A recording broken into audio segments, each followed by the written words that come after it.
આંગણવાડી ભરતી 2026 આંગણવાડી બહેનો માટે વધુ એક મોટા ખુશખબર સામે આવી રહ્યા છે. લાંબા ગાળાથી આંગણવાડી ભરતી માટે રાહ જોઈ રહેલા બહેનો અને 2025ની જે ભરતી હતી તેમાં નંબર ના લાગ્યો હોય તેવા આંગણવાડી બહેનો, લાયકાત ધરાવતા 10 પાસ 12 પાસ હોય તેવા લાયકાત ધરાવતા બહેનો માટે એક મહત્વના સમાચાર સામે આવી રહ્યા છે. આંગણવાડી ભરતી 2026 ગુજરાત આંગણવાડી ભરતી 2026ને લઈને મહત્વના સમાચાર સામે આવી રહ્યા છે. ટૂંક જ સમયમાં સંપૂર્ણ માહિતી એક જ જગ્યાએ તમને મળી રહેશે.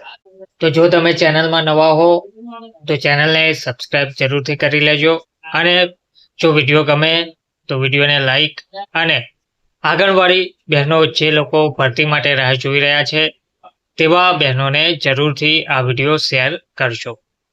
તો આંગણવાડી ભરતી 2026 9,000થી પણ વધુ નવી જગ્યાઓ ટૂંક સમયમાં જાહેર કરવામાં આવશે. સંપૂર્ણ માહિતી તમને એક જ જગ્યાએથી મળી રહેશે.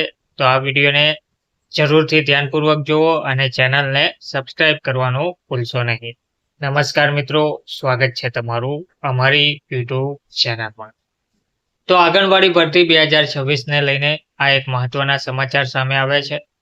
આજના વિડીયોમાં આપણે આંગણવાડી ભરતી માટે કેટલી જગ્યાઓ છે, શૈક્ષણિક લાયકાત શું છે, વય મર્યાદા શું છે, પગાર ધોરણ કેટલું રહેશે વગેરે વિગતો આજના વિડીયોમાં આપણે જોઈએ.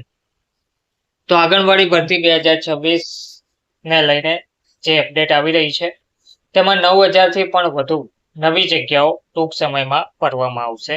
તેની WCD એટલે કે વુમન એન્ડ ચાઇલ્ડ ડેવલપમેન્ટ ડિપાર્ટમેન્ટની વેબસાઇટ પર તમને મળી રહેશે. તેના જે રિક્રુટમેન્ટનું ઓપ્શન છે, એડવર્ટાઇઝમેન્ટનું જે ઓપ્શન છે તેમાં હાર્મ્સની વેબસાઇટ પર તમને ટોટલ માહિતી જણાવવામાં આવશે. તો ટૂંક સમયમાં આ ભરતી કરવામાં આવશે તે અંગેની વિગતવાર માહિતી જોઈએ તો આંગણવાડી માટે જે નવી ભરતી જાહેર કરવામાં આવનાર છે તેમાં 9,000 જેટલી જગ્યાઓ છે અને હકીકત એ છે કે રાજ્યમાં નવી આંગણવાડી ભરતી 2026 માટેની ચર્ચાઓ હાલમાં ચાલી રહી છે.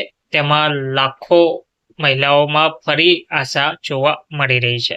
એટલે કે ગુજરાતની જે પણ મહિલા ઉમેદવારો જે આંગણવાડી ભરતી માટે રાહ જોઈ રહ્યા છે, જેમને જૂની ભરતીમાં નંબર આવ્યો નથી કે કોઈ કારણસર રહી ગયા છે તેવા હજારો મહિલાઓમાં ફરી આશા જાગી છે. 2025ની જે 9,878 જગ્યાઓ હતી તેની ભરતી તો ઝડપથી પૂર્ણ કરી દેવામાં આવી છે. મુખ્યમંત્રી દ્વારા નિમણૂક પત્રો પણ તમામ બહેનોને આપી દેવામાં આવ્યા છે.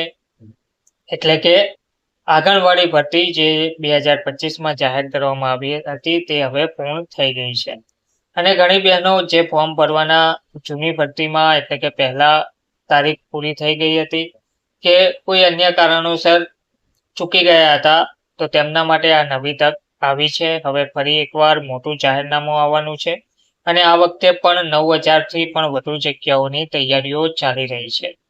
આ માહિતી ફક્ત ભરતી વિશે નથી પરંતુ આ મહિલાઓ માટે સ્થિર કમાણી, ઘર નજીક કામ અને પરિવારને ટેકો આપવાની તક છે. તો આ નવી ભરતી વિશેની બધી અસરકારક અને ઉપયોગી વિગતો સરળ ભાષામાં આપણે સમજીએ. તો આંગણવાડી ભરતી 2026માં શું જાહેર કરાયું છે? ગુજરાતના મુખ્ય સચિવ M.K. દાસે જાહેર મંચ પર જણાવ્યું હતું કે ટૂંક સમયમાં 9,000થી પણ વધુ આંગણવાડી કાર્યકર અને તેડાગરની ભરતી જાહેર થવાની છે. સરકારની આર્થિક સ્થિતિ મજબૂત હોવાથી ભરતી પ્રક્રિયા ઝડપી અને પારદર્શક રહેવાની પણ આશા જોવા મળી રહી છે. તો કોણ આ ભરતી માટે લાયક ગણવામાં આવશે? એક વાત સમજી લઈએ, લાયકાત સરળ છે પણ ચોક્કસ હોવી જરૂરી છે. એટલે કે લાયકાત આમાં 10 પાસ કે 12 પાસ મહિલા ઉમેદવારો અરજી કરી શકે છે પરંતુ તે ચોક્કસ હોવી એટલે કે તે રિયલ હોવી જરૂરી છે. શૈક્ષણિક લાયકાતની વાત કરીએ તો આંગણવાડી કાર્યકર માટે ફક્ત ધોરણ 12 પાસ માંગવામાં આવેલ છે અને આંગણવાડી તેડાગર માટે ફક્ત 10 પાસ હોય તેવા ઉમેદવારો અરજી કરી શકે છે. આંગણવાડી ભરતી 2026ની જે વય મર્યાદા છે, ઉંમર મર્યાદા તે ઓછામાં ઓછી 18 વર્ષ છે અને ઉચ્ચ ઉંમર મર્યાદા અધિકૃત જાહેરનામામાં જ સ્પષ્ટ થઈ શકે છે. એટલે કે તેમાં જો ફેરફાર કરવામાં આવી શકે છે તેવી શક્યતાઓ રહેલી છે. આંગણવાડી ભરતી 2026 પગાર કેટલો મળશે? તો એક નજરમાં સમજીએ તો હાલમાં આનું જે અનુમાનિત માસિક પગાર છે તે અત્યારે જે ચૂકવવામાં આવી રહ્યો છે તે મુજબ આપણે જોઈએ તો આંગણવાડી વર્કરને 10,000 અને આંગણવાડી તેડાગરને 5,500 અનુમાનિત માસિક પગાર આપવામાં આવશે. પરંતુ જો આંગણવાડી બહેનો જે હાલમાં આંદોલનો કરી રહી છે માનદ વેતનમાં વધારાને લઈને, જો માનદ વેતનમાં આંગણવાડી બહેનોના માનદ વેતનમાં વધારો કરવામાં આવે છે તો નવા જોડાયેલા કે નવા ભરતી થનાર હોય તેવા તમામ મહિલા ઉમેદવારોને માનદ વેતનમાં વધારો આપવામાં આવશે. તો આંગણવાડી ભરતી 2026 માટે કયા ડોક્યુમેન્ટ જરૂરી રહેશે? તો ઘણી અરજીઓ ફક્ત અધૂરા ડોક્યુમેન્ટના કારણે રદ થઈ જતી હોય છે.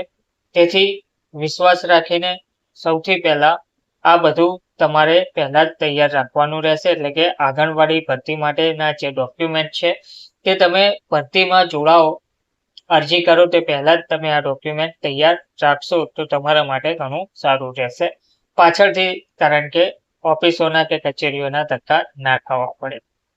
તેમાં ડોક્યુમેન્ટ માટે લિવિંગ સર્ટિફિકેટ અથવા ધોરણ 10 પાસ, 12 પાસની માર્કશીટ, જન્મ તારીખ પુરાવા માટે સ્નાતક અનુસ્નાતકના તમામ સેમેસ્ટરની માર્કશીટ જો લાગુ પડતું હોય તો, વિધવા પ્રમાણપત્ર જો લાગુ પડતું હોય તો, તેડાગર તરીકેનો અનુભવ પ્રમાણપત્ર જો લાગુ પડતી હોય તો, સ્વઘોષણા ફોર્મ, સેલ્ફ ડિક્લેરેશન, રહેવાસી પ્રમાણપત્ર, ગ્રામીણ પોતાના ગામમાં ઓછામાં ઓછી 1 વર્ષની રહેઠાણ ધરાવતા હોવા જોઈએ, શહેરીમાં પોતાના વોર્ડમાં ઓછામાં ઓછી 1 વર્ષથી રહેઠાણ ધરાવતા હોવા જોઈએ. આ ડોક્યુમેન્ટ તમારે આંગણવાડી ભરતી માટે જ ઉપયોગી રહેશે. તો આ ડોક્યુમેન્ટ તમારે જોડે રાખવા પડશે.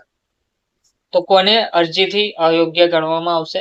તો ઘણીવાર અરજીથી અમુક ઉમેદવારોને અવગણવામાં આવે છે, પરંતુ સૌથી મહત્વનો જે અયોગ્ય ગણવાનો જે કિસ્સો છે તેમાં કોઈ પોલીસ ફરિયાદ કે કોર્ટ દ્વારા સજા થયેલી હોય તો અવગણવામાં આવે છે, નાદાર જાહેર કરાયેલા હોય તો અવગણવામાં આવે છે, કોઈ સરકારી સંસ્થામાંથી ફરજ મુક્ત કરાયા હોય તો પણ આંગણવાડી બહેનોને એટલે કે ઉમેદવારને અવગણવામાં આવે છે. એક જ આંગણવાડીમાં એક જ પરિવારના સભ્યો જો અરજી કરે તો પણ અરજી તેમની રદ કરવામાં આવે છે અને કોઈ પણ સરકારી સંગઠન ચૂંટાયેલ પદ ધરાવતા હોય તો પણ તેમને અવગણવામાં આવતા હોય છે. જો આમાંથી કોઈ બાબત લાગુ પડતી હોય તો તમારી અરજી સાવ પ્રથમ જ કક્ષાએ રદ કરી દેવામાં આવશે. આમાં કોઈ પણ છૂટછાટ મળવાપાત્ર રહેશે નહીં. પસંદગી કેવી રીતે થશે? તો આંગણવાડી ભરતી ની જે અત્યાર સુધી આપણે પ્રોસેસ જોઈ તે પ્રમાણે સ્પષ્ટ થાય છે કે પસંદગી પ્રક્રિયા 100% મેરિટ આધારિત રહેશે. એટલે કે આ માટે કોઈ પણ કાર્યકર કે તેડાગરની ભરતી માટે કોઈ પણ પરીક્ષા યોજવામાં આવશે નહીં. એકેડેમિક માર્ક્સ અને ડોક્યુમેન્ટ વેરિફિકેશનના આધારે પસંદગી થવાની શક્યતા વધારે છે. લેખિત પરીક્ષા હોવાની શક્યતા ખૂબ જ ઓછી છે, પરંતુ અધિકૃત જાહેરાત જ અંતિમ રહેશે. એટલે કે અત્યાર સુધી જે ભરતી કરવામાં આવી છે તેમાં કાર્યકર કે તેડાગરની ભરતી માટે કોઈ પરીક્ષા યોજવામાં આવી નથી.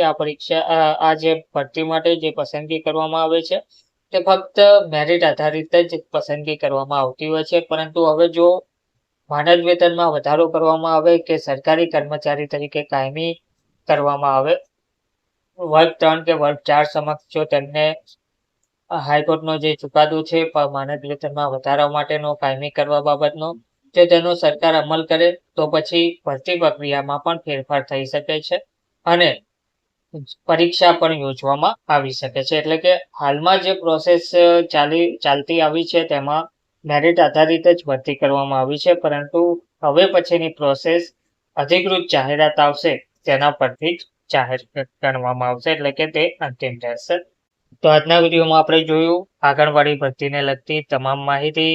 તો જો ચેનલ પર નવા હો તો ચેનલને સબસ્ક્રાઇબ જરૂરથી કરજો, કારણ કે આગળ પણ આપણે સૌથી પહેલા આંગણવાડી ભરતીને લગતી તમામ માહિતી આપણી ચેનલ પર ઉપલબ્ધ કરીશું. તેમજ સરકારી ભરતી હોય, પગાર વધારો હોય કે અન્ય તમામ સરકારને લગતી, સરકારી કર્મચારીઓને લગતી માહિતી કે પેન્શનરોને લગતી તમામ માહિતી ચેનલ પર સૌથી પહેલા ઉપલબ્ધ કરવામાં આવશે. ધન્યવાદ.